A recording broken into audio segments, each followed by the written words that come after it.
When Janet and I celebrated our 12th wedding anniversary, it felt impossible to believe so many years had passed. It seemed like just yesterday we were a couple of kids, inseparable since the age of 10. By the time high school ended, I had already decided to skip college and dive straight into work. I landed a job as a draftsman at Desmond Engineering, and a year later, Janet and I got married. Not long after that, we welcomed twin daughters, Emily and Megan. We were young, broke, and figuring things out as we went, but we made it work. I steadily climbed the ranks at my job, and our financial situation started improving. Eventually, we bought a modest house and got ourselves a pair of reliable, if not brand new, cars. Janet had always dreamed of being a stay-at-home mom, and thankfully, with my stable income, she never had to worry about working. Life felt pretty close to perfect. We kept ourselves in good shape, and Janet remained just as stunning as the day we said our vows. Her dark brown hair, always styled with those signature bangs, gave her a bit of a Marie Osmond look, only she had grown a little taller over the years, now standing just over 5 feet. As for me, I still carried the solid build from my high school football days when I played right tackle. About a year ago, a guy named Chris moved to town from Lancaster and got hired as a surveyor at Desmond Engineering. Turns out, we had played football against each other back in the day, so we hit it off instantly. Like me, he had married his high school sweetheart, Lisa, a fiery redhead. Since they didn't have kids yet, Lisa and Janet became fast friends. They were always there to lend a hand with the twins when we needed a break, and Chris and I found our own escape from the daily grind by hanging out. It was a good balance. Janet and Lisa quickly became inseparable. They'd go shopping together, attend parties, and join all sorts of club meetings. Chris and I would tag along every now and then, but for the most part, we let them do their thing. Eventually, Lisa took a job as a secretary at Gilbert Engineering, just outside the city. Then, about 6 months ago, I started noticing some odd changes. Suddenly, Janet's PTA meetings, which had always been a monthly thing, were happening every single week. Lisa, despite not having kids, was always there, too. Then came the sudden increase in Tupperware parties. But here's the thing, Janet never actually bought anything. And then there was the lingerie. She had started collecting more of it, but none of it was ever for me. Something felt off, but I kept my suspicions to myself. Chris didn't seem to notice anything, and I didn't want to stir up trouble without proof. One night, after we had tucked the girls into bed, Janet came home from yet another one of these so-called basket parties. I knew she had taken a shower before leaving, but the first thing she did when she got home was head straight to the bathroom for another one. That didn't sit right with me. While she was in the shower, I checked the basket she brought back and found a set of black lace lingerie inside. Black lace? For a basket party? That didn't make sense. Then, as I picked up the underwear, I noticed something else. It was damp and sticky. I wasn't the kind of husband who snooped through my wife's belongings, but that night, something in me couldn't let it go. I tucked the underwear into my pocket, feeling a deep unease settle in my gut. Later that night, when she was asleep, I did something I had never done before. I checked her phone. To my surprise, she hadn't deleted any of her call logs for over a week. Most of the calls were to Lisa, which wasn't unusual, but then there were a lot to numbers listed under initials like KC and KW. I had no idea who these people were, but after a little digging, I noticed a pattern. C could stand for cell, H for home, and W for work.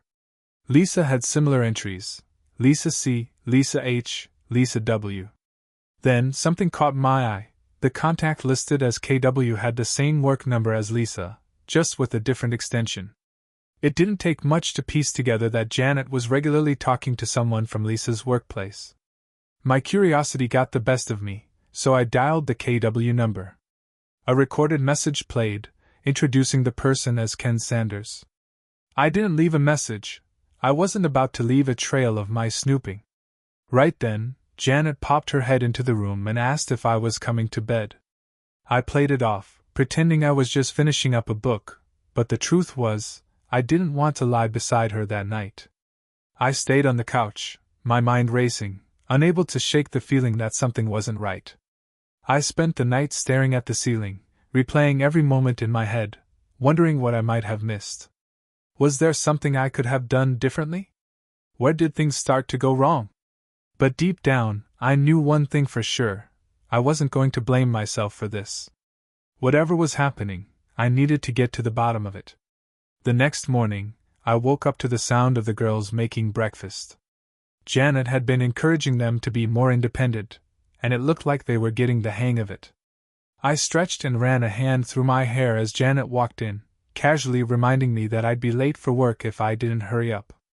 I shrugged and told her not to worry. I wasn't going in today. That caught her off guard. She hesitated. Why not?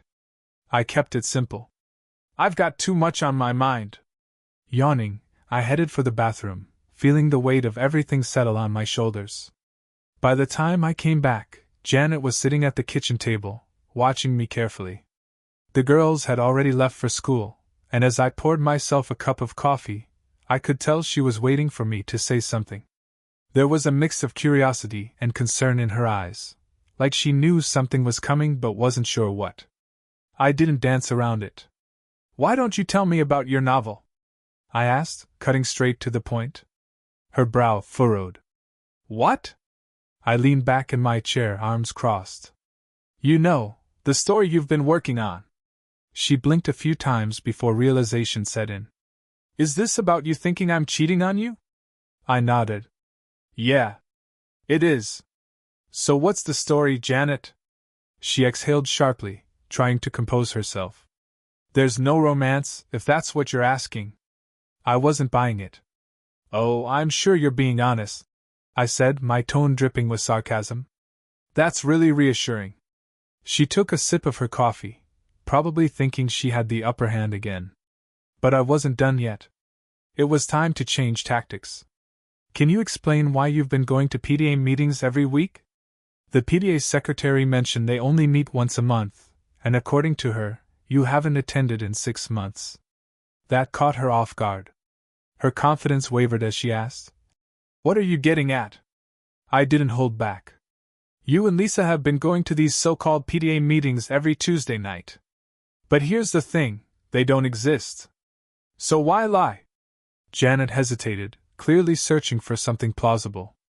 After a brief pause, she finally came up with an answer. We've been going to Rosie's Cantina for ladies' night. 2-for-1 margaritas. We didn't tell you because we figured you and Chris might overreact. She seemed almost satisfied with her response, but I wasn't buying it. I'm going to verify that, I said, my voice steady. Lisa might back you up, but what about the staff at Rosie's? Janet's demeanor shifted, her defensiveness growing. You're making a big deal out of nothing, she countered, trying to deflect. What about you? Why do you take showers before and after those little Tupperware parties? I kept my tone even. To get rid of the smoke smell. Those women chain smoke at those things. She pressed further, eyes narrowing. And why the fancy underwear? You're really dressing up just for a Tupperware party? I had no solid response for that, so I shrugged. Sometimes I just like to feel put together when I go out. Her dodging and deception were grating on me, my frustration mounting. I wasn't in the mood for games anymore. I leaned in, my voice tight. You know, last night I found your underwear. It wasn't just wet, it was sticky. And don't you dare try to tell me it's from a yeast infection. Janet squirmed, refusing to meet my gaze. I pushed forward. So you came home with soiled underwear. Why? I want the truth. Her composure cracked. Please stop, she pleaded, her voice shaky. I can't take this anymore. Anger surged through me. I grabbed my half-full coffee mug and hurled it across the room. It shattered against the microwave, the sharp crash making Janet flinch. For the first time, she looked genuinely afraid. She had never seen me like this. I leaned across the table, my voice low and firm. Tell me about Ken Sanders. She stood abruptly, backing away as if the physical distance might shield her from the conversation. He's just a friend, she stammered, but there was no conviction in her words. I pressed harder. Are you close with him? Her voice barely rose above a whisper. Now, yes. And last night? Did you sleep with him? Her shoulders slumped. Tears welled in her eyes, and finally she nodded. Yes. The word barely escaped her lips. I'm so sorry. She stood at the sink, quietly sobbing, while I sank into my chair, trying to process what she had just admitted. My thoughts spiraled, anger, betrayal, and a deep, sinking feeling of loss colliding in my chest. The silence stretched between us, only broken by the sudden ring of her phone. Janet's eyes darted from me to the screen. It's Ken, she murmured, as if I didn't already know. I reached over and pressed the speaker button. Hello, Ken. Calling for Janet? There was a pause. He hadn't expected me to answer. Yeah, is everything okay? I nodded toward Janet, who stood frozen. Janet's here. And yes, we're all aware of the situation.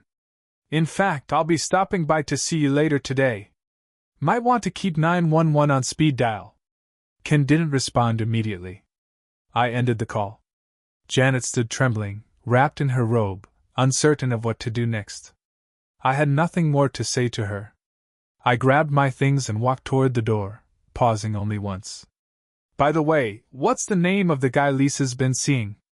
Her reaction was immediate, her voice rising in panic. Don't ask me that. I wasn't letting it go. Who is he? She broke down completely, her frustration boiling over. She threw her coffee mug against the wall, her voice cracking as she finally admitted. His name is Kevin. Kevin Bostic. Please just go.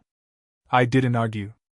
I walked out, not entirely sure what I would do next, but I knew one thing for certain: Chris needed to know the truth.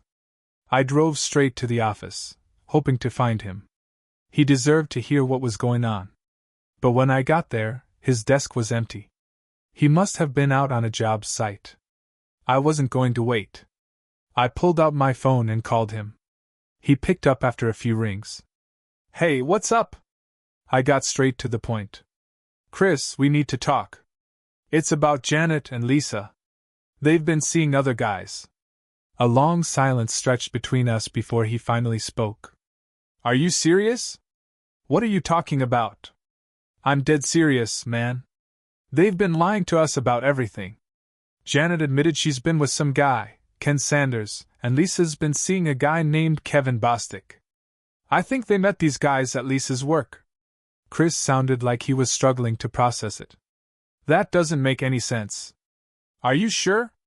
I wouldn't be telling you this if I wasn't sure, I said, firm and steady. Ask Lisa about Kevin. I bet she'll have some story ready, but it's all lies. The guy works at Gilbert Engineering with her. And from what I can tell, she's the one who introduced him to Janet. Chris hesitated. Kevin Bostic? I know that guy. We graduated together. Are you sure there's something going on between him and Lisa? I'm sure, I confirmed. And it's not just Kevin. Janet's been sneaking around with Ken Sanders this whole time. While we thought they were at PTA meetings and Tupperware parties, they were actually with these guys. Another long pause. Finally, Chris exhaled. I guess I'll have to talk to Lisa tonight. But man, this is hard to believe. Just ask her, I advised. And don't be surprised if she tries to spin some excuse. After hanging up, I knew I wouldn't be able to focus on work. I headed straight to HR and requested some time off.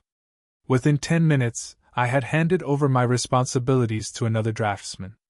As I was wrapping things up, Janet's phone rang again. Lisa was calling. I decided to answer the call myself, pretending to be Janet. Hey, Janet. It's me. Lisa's voice came through, laced with nervousness. Chris found out? He's asking questions about Kevin. What should I do? This isn't Janet, I said, allowing my frustration to seep into my tone. This is her husband, and I'm done with the lies. If you have something to say, then say it.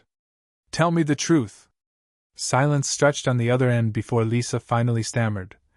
Oh my God! I thought I was calling Janet. Look, I'm sorry. I never meant for any of this to happen. And what exactly was it that you never meant to happen? I pressed. You've been lying to us for months. Lisa's voice took on a frantic edge. I just wanted to warn Janet that Chris is onto something. I didn't think it would go this far. Well, it has, I said coldly. And I'm guessing Chris will be having a conversation with Kevin real soon. No, please, Lisa pleaded. Don't let him do that. This has already spiraled out of control. Before I could respond, the call ended. She had hung up. Clearly, she was at her breaking point, and I knew it wouldn't be long before everything came crashing down. There wasn't much more I could do at the office, so I decided to step out for lunch and plan my next move.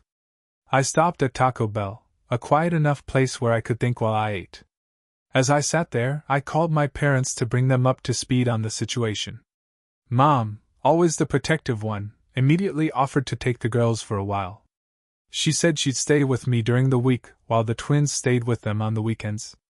I couldn't have been more grateful. At that moment, I knew I'd need all the support I could get through this mess. After lunch, I made up my mind. It was time to confront Ken Sanders. If I wanted closure, I had to face him in person.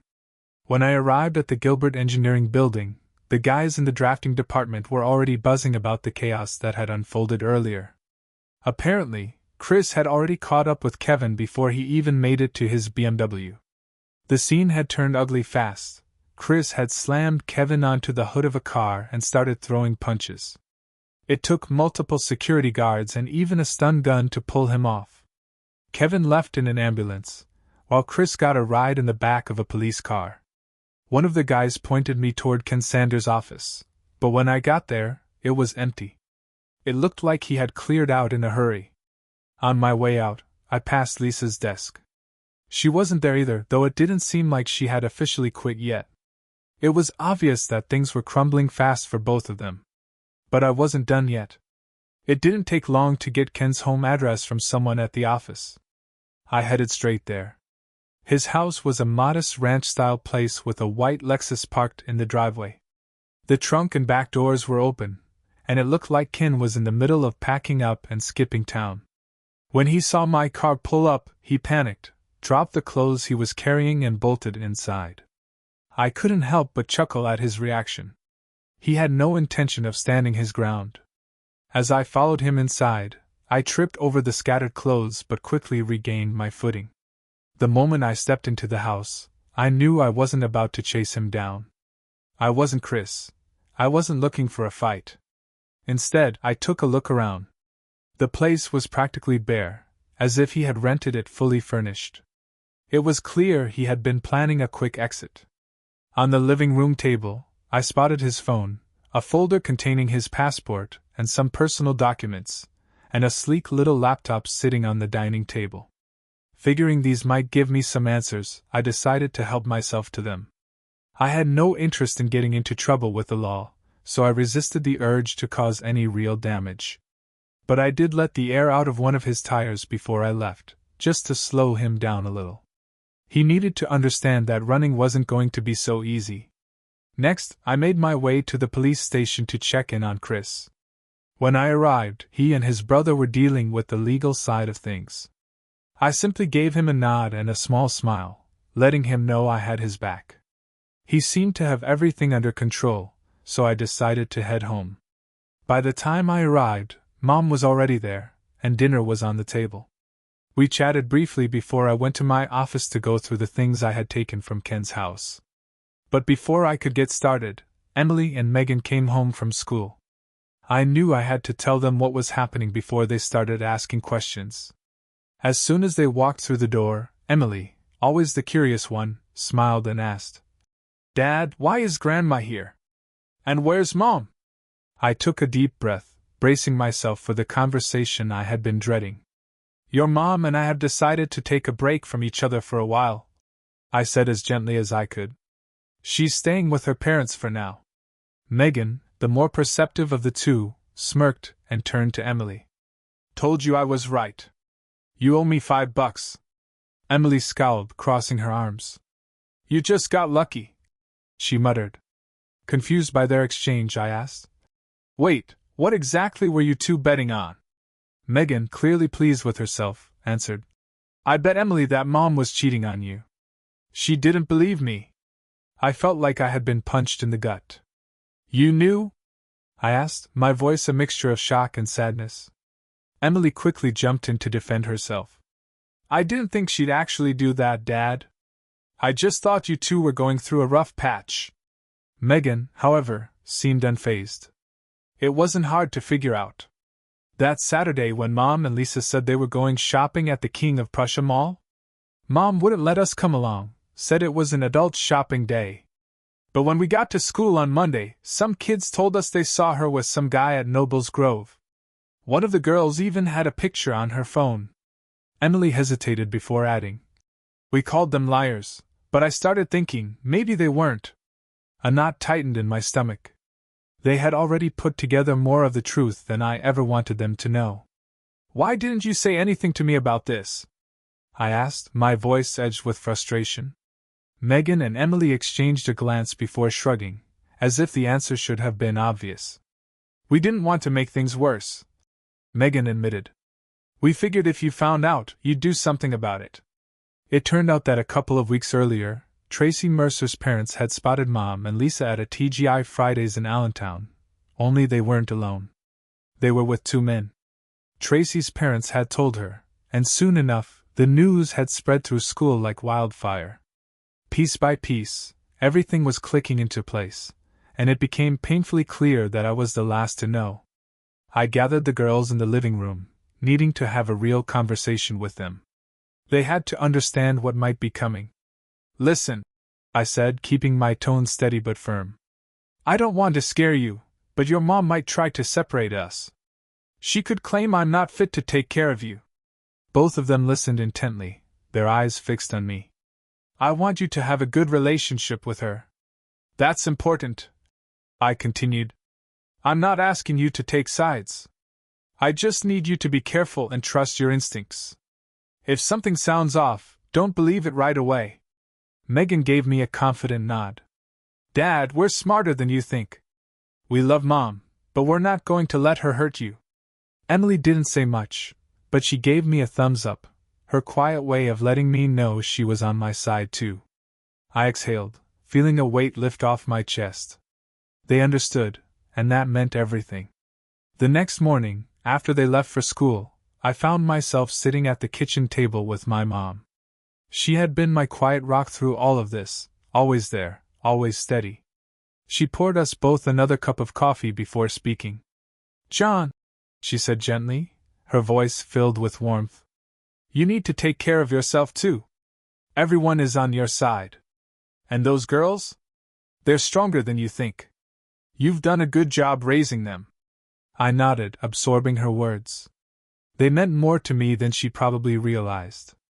Determined to keep it together, I took a long shower, shaved, and dressed a little sharper than usual, just to maintain some sense of control, even if everything else felt like it was falling apart. Before heading out, I grabbed 3 cell phones, mine, Janet's, and Ken's, then walked out the door, bracing myself for whatever was coming next. My first stop was the Family Services office. I had an appointment with a caseworker, but I wasn't expecting to run into someone from my past. When the woman walked out to greet me, I recognized her immediately, Jody Mitchell. Back in high school, she had been part of the goth crowd, always sticking close to her group and steering clear of guys like me, the jocks. Now, she looked completely different. Professional. Put together. Her desk sign read, J.D. Mitchell, and I guessed she hadn't married. She smiled, recognizing me just as quickly. John! It's been a long time. What can I do for you? I hesitated for a second, momentarily caught off guard by the rush of old memories. But I shook them off and got to the point. Yeah, it has. Look, I need to know if there are any reports or files on me or Janet. Jody typed a few things into her computer, then shook her head. Nothing on either of you, she said. Looks like you've been doing fine by your girls. No reports of mistreatment, or anything like that. I exhaled, feeling a wave of relief wash over me. That's good to hear. But there's something else I need to talk to you about. I explained everything. How Janet was planning to leave, how I feared she might try to make me look like an unfit father to take full custody. Jody listened carefully, nodding as I spoke. That kind of thing isn't uncommon, she admitted. But just because there's nothing in the system now doesn't mean she's not working on something. She could be gathering evidence, medical records, police reports, anything that could help her case. A fresh wave of anxiety tightened in my chest. So what do I do? How do I protect myself and my daughters if she tries to pull something? Jody leaned back in her chair, considering my question. After a moment, she said, "Come back tomorrow morning. Let me see what I can do to help."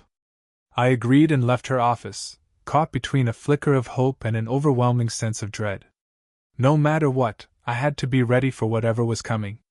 The next morning, I was at the Family Services office before they even unlocked the doors. When Jody finally arrived, she was holding a Starbucks cup and greeted me with a smirk. "Couldn't stay away, huh?" she teased, motioning for me to sit down. She apologized for not having an extra coffee, then got right to the point. "John, listen," she said, her tone serious. "I'm getting a restraining order against Janet. It won't stop her from seeing the girls, but it will prevent her from taking them out of state or denying you access. You'll have it by noon today." For the first time in a long while, I felt like something was going my way.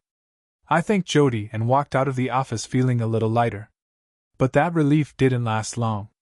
As I drove around town, trying to clear my head, reality set back in. Even with the restraining order, my life was still spiraling. I was barely holding on, and I had no idea how to fix it.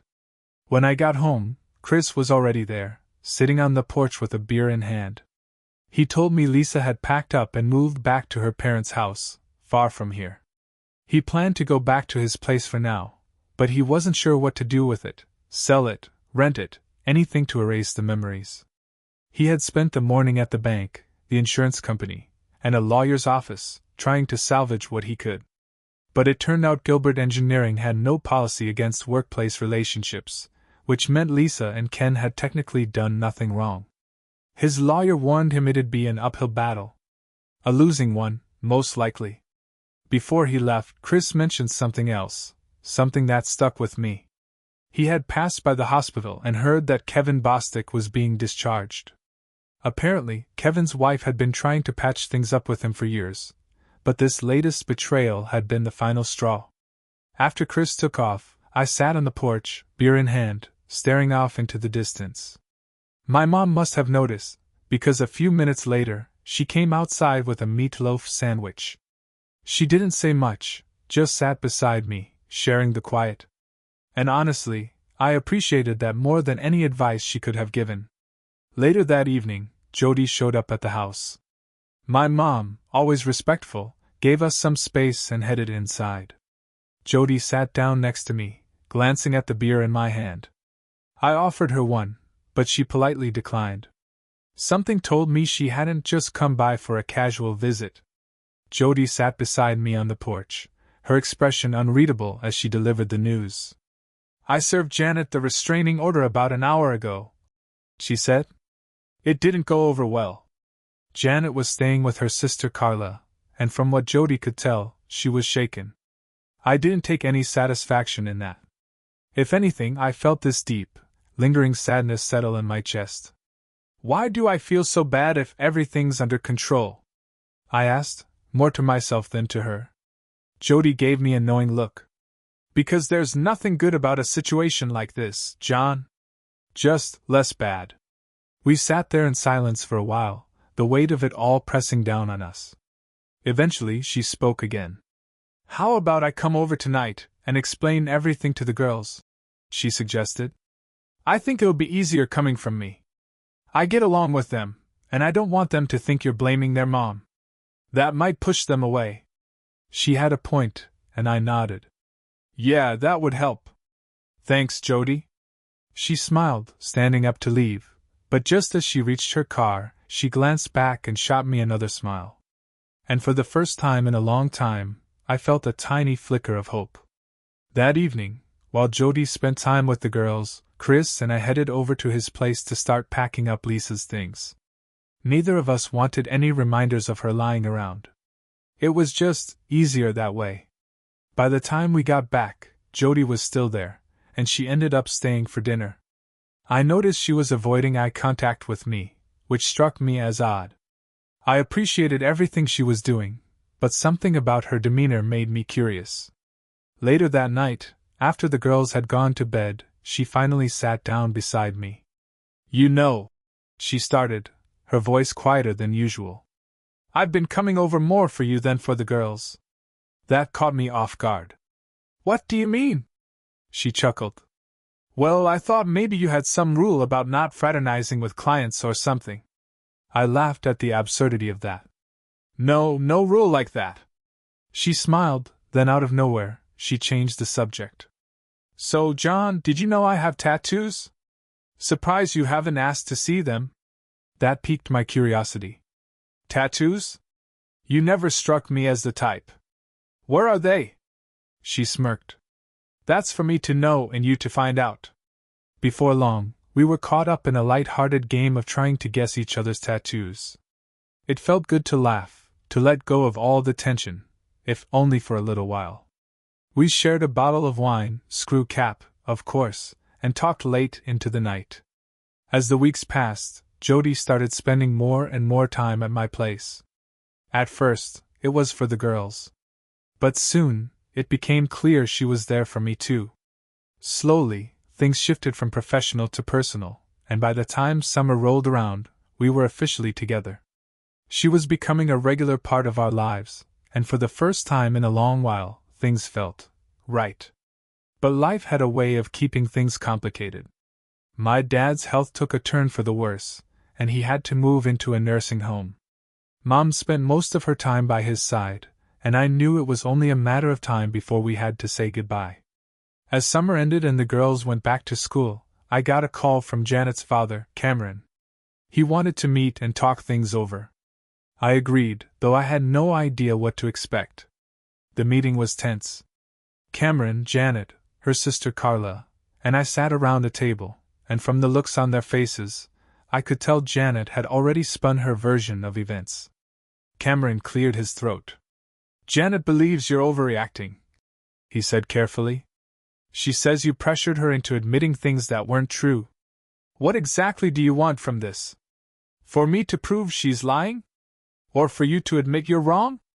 I took a breath, staying calm. "I'm not here to argue. I'm just here to lay out the facts." One by one, I presented everything: the phone records, the photos, the lingerie I had found. Then, I showed them the text messages between Janet and Ken. As I spoke, Janet shrank further into her seat, her face burning with embarrassment. Cameron and Carla sat there, stunned. There was nothing left for Janet to deny. When it was all over, Cameron turned to me and sighed. "I'm sorry for how this turned out, John." Then, he looked at Janet. "You need to find another place to live." It was the end of that chapter. Not long after, the divorce was finalized. Jody and I quietly got married in Maryland, away from the drama. A year later, she was pregnant with our first child. The girls were over the moon, already joking about having a goth little sister. Our new family settled into a comfortable routine, and for the first time in years, things felt stable. Janet eventually moved to Spain. She found work at a travel agency in Barcelona and sent the girls postcards every year, always with pictures of windmills on them. Why windmills? No one knew. Maybe it meant something to her, maybe it didn't. Either way, she never called. Life moved forward. Chris and I started our own small surveying business, with Gilbert Engineering as our biggest client. We kept in touch, and through the grapevine, we learned what had happened to the others. Calvin had been demoted to teaching electronics at a vocational school in Lebanon County. His marriage had fallen apart. Lisa had remarried and moved to California. As for Ken Sanders, he didn't last long in Spain. He was back in the States within 6 months, but no one knew exactly where he ended up. Chris always said I let Ken off too easy, but I was done with that part of my life. I had my family. I had my business. And for the first time in years, I had a future I was looking forward to. As I sit here now, reflecting on everything that's happened, I realize something. Life keeps moving, whether you're ready for it or not. The past may leave its scars, but it doesn't have to define you. The girls are growing up fast. Jody and I are preparing for our new baby. And for the first time in a long time, I feel at peace. The past is behind me. And whatever comes next, I'm ready for it.